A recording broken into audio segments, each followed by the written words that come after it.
My ex claimed I had explicit photos of her as a teen, then sent them to my boss and friends. When I threatened to report her, she smiled and said, "Nobody ever believes the guy." I walked away. That was 6 months ago. This morning, she was pacing outside the courthouse, clutching her phone and shaking. I loved Megan to the ends of the earth. She was my first thought every morning and my last thought every night. She struggled with bipolar, but was still the sweetest girl ever with the most amazing laugh that made me want to joke, just to hear it again. For 6 months, it was the happiest I'd ever been. But then, one random Wednesday night, I lost my phone somewhere in my apartment. I asked to borrow hers to call it. She hesitated for a second but handed it over. While it rang on my end table, her phone lit up with a message from someone named Danny. I didn't mean to look. It just popped up. It said, "Find anything on him yet?" I asked her who Danny was, and she froze. Her face changed completely. I handed her the phone back and she just said, "It's nothing." But it wasn't nothing. I waited until she fell asleep and checked her phone again. I saw weeks of messages with Danny, page after page of paranoid rants. She was convinced I was having an affair with my coworker Hannah because of a hunch. Nothing more. No evidence. Just a hunch. She wrote to Danny about how she had spent months combing through my messages and my emails regularly, determined to find something to prove her right. She even talked about regularly checking my cloud backups. My chest felt tight reading it. I didn't sleep that night. The next morning I sat her down and told her I read the messages. She started crying immediately, said she felt insecure, that she loved me too much and just didn't know how to handle it. I told her I couldn't be in a relationship where I was being spied on. She didn't fight me on it. She cried, nodded, and said she understood. I offered to help her find a ride home, and she said she already ordered one. She left that afternoon and texted me later thanking me for the time we shared. It all seemed a little too clean. About 2 weeks later I got back from visiting my parents for the weekend and noticed something weird. My door was locked. No sign of a break-in. Nothing was out of place. But my personal laptop was gone. Not my work laptop. Just the one I used at home. I texted Megan. She swore up and down she hadn't been anywhere near my place. Said she'd been at a yoga retreat the whole weekend and could prove it. The message read like a script. Too perfect. I didn't have any proof she'd taken it, so I tried to let it go. That was until my friend Connor called me sounding off. He said Megan had messaged him about why we broke up. She told him it's because she found something disturbing, something illegal. She said she found hundreds of inappropriate photos of her as a minor on my computer. My world stopped. What she told him was a lie. A sick, twisted lie. I asked him to believe me. I literally cried on the phone begging him, but I could tell he didn't. Within days, all my friends stopped answering me, started calling me names and threatening me with police. I even began getting death threats off random people online. I felt isolated, alone, hated. Megan was spreading this lie to everyone. And then HR called me into a meeting. They said they'd received anonymous emails with attachments. They didn't tell me what the attachments were, but I already knew. They told me I was suspended pending an investigation, and I needed to surrender my devices. That night, 2 detectives came to my apartment with a warrant. They took every device I owned. I tried telling them my ex was setting me up,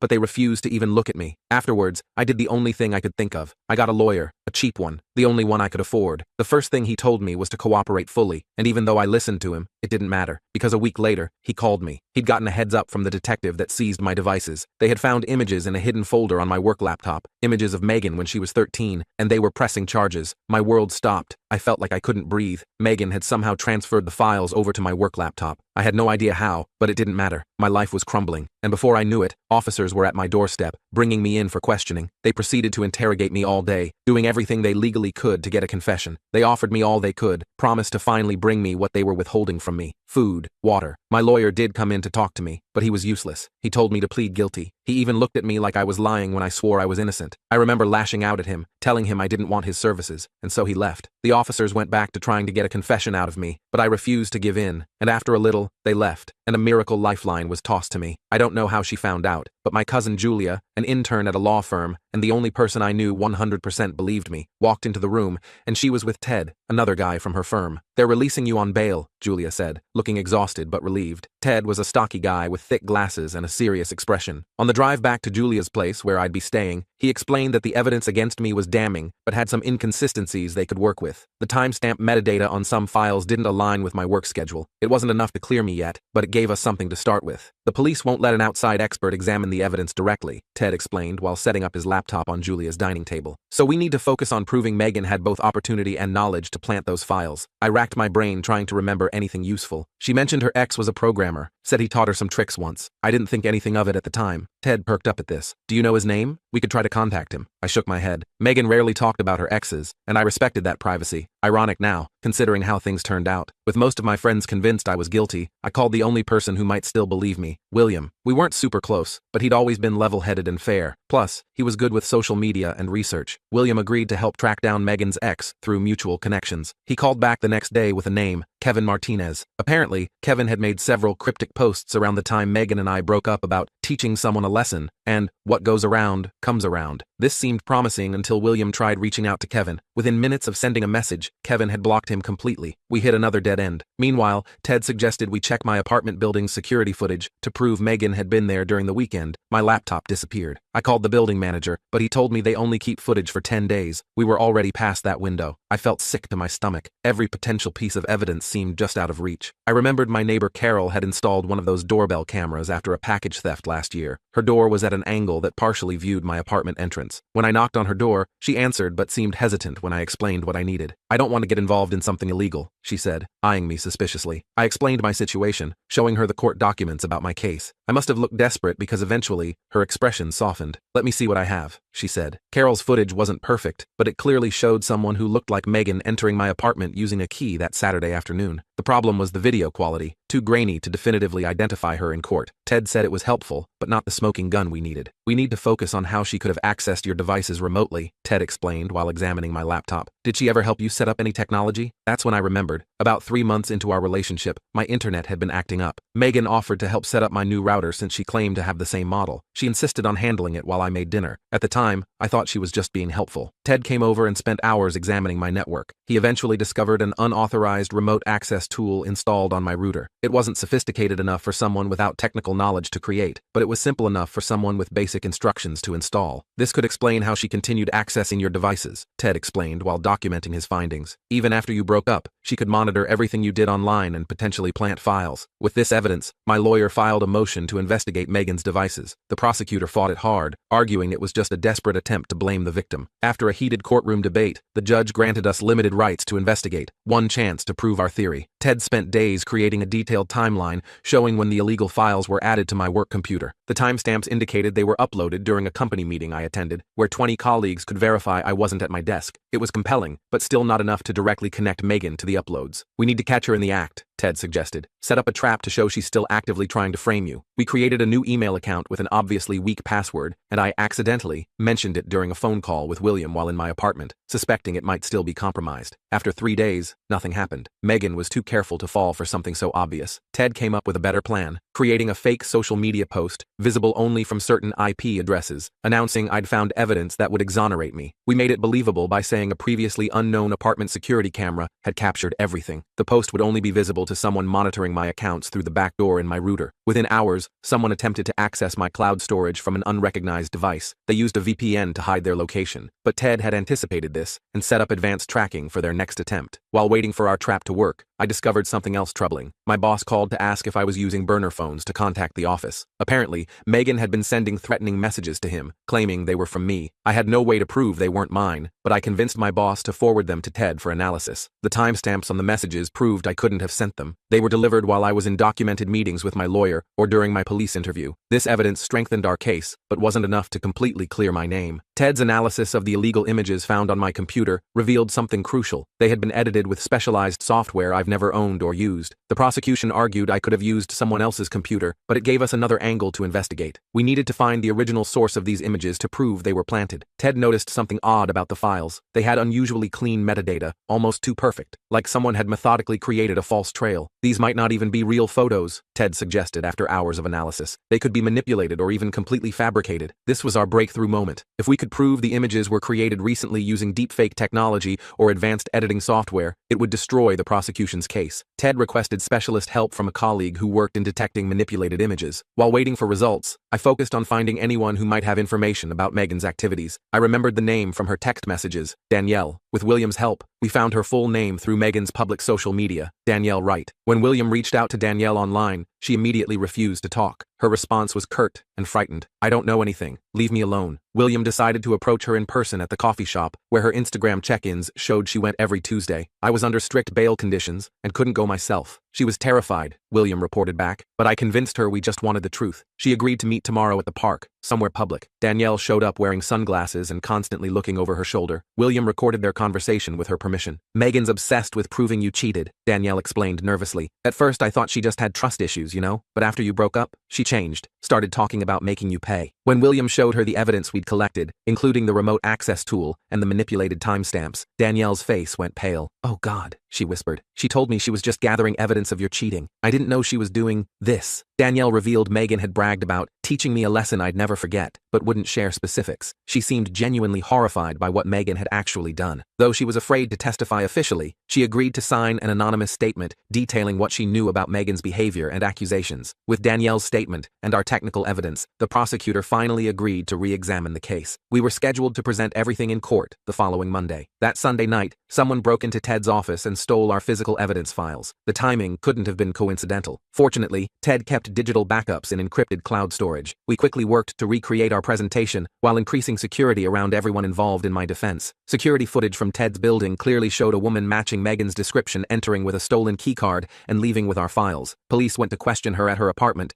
but she had already cleared out. Her neighbor said she left with a suitcase the previous evening. At this point, the police started taking our claims more seriously. They issued an alert for Megan, but couldn't locate her. I lived in constant anxiety, not knowing where she was or what she might do next. A break came from an unexpected source. Megan's friend Rachel posted a photo on Instagram with a location tag at a lake house about 2 hours outside the city. The caption read, "Girls' Weekend Getaway," with Megan clearly visible in the background. Police located the cabin and found not only Megan, but also a laptop containing software for manipulating images and creating deep fakes. When confronted with the evidence, Megan broke down completely. She admitted to creating the images herself, using photos from innocent family albums she'd seen at my apartment. Combined with deep fake technology her ex had taught her how to use, she confessed to everything, planting the files, sending the fake threats, breaking into Ted's office. The detective who had originally looked at me with such disgust now couldn't meet my eyes when he came to tell me the charges were being dropped. "We owe you an apology," he said stiffly. "We should have investigated more thoroughly before making assumptions." The nightmare wasn't over yet. Megan was charged with filing false reports, evidence tampering, breaking and entering, and harassment. She was released on bail pending a psychiatric evaluation and trial. I thought I could finally breathe easier, but the damage to my reputation had already been done. People who had seen the accusations online didn't necessarily see the retraction. Former friends who had cut contact didn't all reach out to reconnect. My suspension from work was lifted, but co-workers still whispered when I walked by. I returned to my apartment after staying with Julia for weeks, only to find someone had spray-painted "Predator" on my door. The building management promised to remove it immediately, but the message was clear. Some people would always believe the worst. My lawyer advised me to file for a restraining order against Megan, which was quickly granted. I changed all my locks, passwords, and contact information. Ted did a complete sweep of my apartment and devices to remove any remaining monitoring software. Just when I thought things might be stabilizing, I started receiving anonymous text messages. "This isn't over," and "You'll pay eventually." I couldn't prove they were from Megan, but who else would it be? The messages were coming from different burner numbers, making them impossible to block effectively. I reported them to the police, but there wasn't much they could do beyond documenting them as potential restraining order violations. Ted suggested setting up monitoring on my accounts to track any unauthorized access attempts. The results were disturbing. Someone was still trying to breach my email and cloud storage almost daily. The attempts were coming from an internet cafe near where Megan's friend Rachel lived. When police investigated, the cafe owner confirmed seeing someone matching Megan's description